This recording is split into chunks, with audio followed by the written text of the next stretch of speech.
లేస్తే మనిషిని కాదనే టైప్లో పాకిస్తాన్ ఇంకా ఉడత ఊపులూపుతోంది. ఆ దేశ సైన్యాధ్యక్షుడి మాటలు మరీ మితిమీరిపోతున్నాయి. మన భారత సైన్యం చేసిన దాడిని ఎదుర్కొనే దమ్ము లేదు, కానీ ఏకంగా భారత్ కట్టే డ్యామ్ని అణుబాంబులేస్తానని బెదిరిస్తున్నాడు. ఇలాంటి పిచ్చి పిచ్చి బెదిరింపులకు భారత బెదిరేది లేదని మన విదేశాంగ శాఖ స్ట్రాంగ్ కౌంటర్ ఇచ్చింది.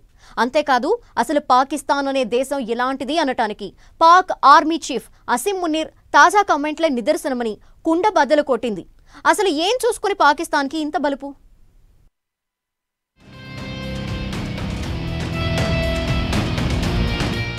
న్యూక్ కాదు, నౌటంకి పాక్, సిగ్గులేని మునీర్. ఆసిఫ్ మునీర్ కామెంట్లని ఖండించిన భారత విదేశాంగ శాఖ.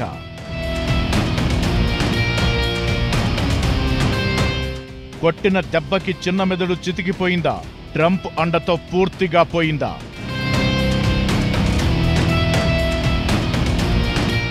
పిచ్చవాగుడు వాగుతోన్న పాక్ ఆర్మీ చీఫ్ మునీర్.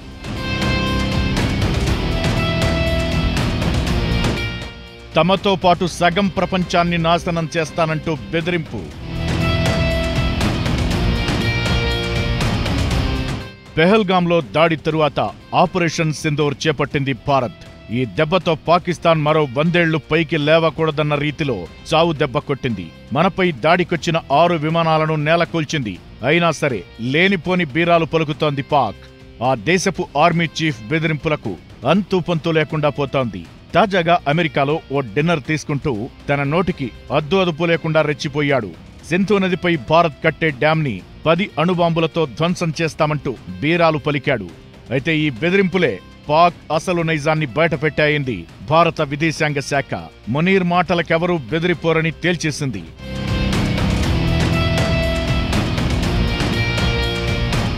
సుంకాల రాయుడు ట్రంప్ తనకి అండగా ఉంటాడనుకున్నాడో ఏమో గాని ఆసిఫ్ మునీర్ అమెరికాలో ఇలాంటి కామెంట్లు చేశాడు.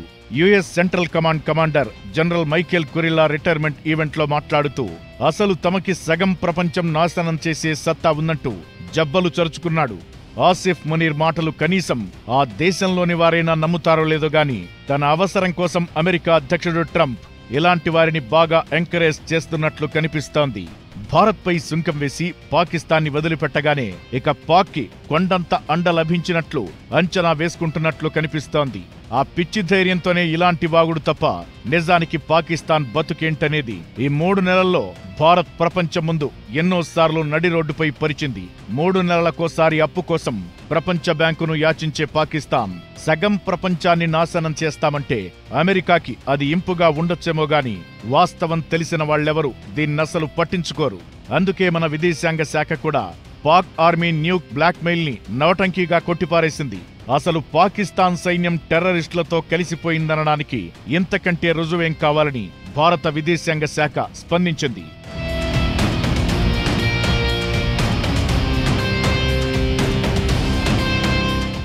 లాగిపెట్టి కొడితే నిలబడటానికి, బయటకొచ్చి మాట్లాడ్డానికి నెల రోజులు పట్టిన పాకిస్తాన్ న్యూక్లియర్ బాంబులేస్తుంటే భారత్ చూస్తూ కూర్చుంటుందా?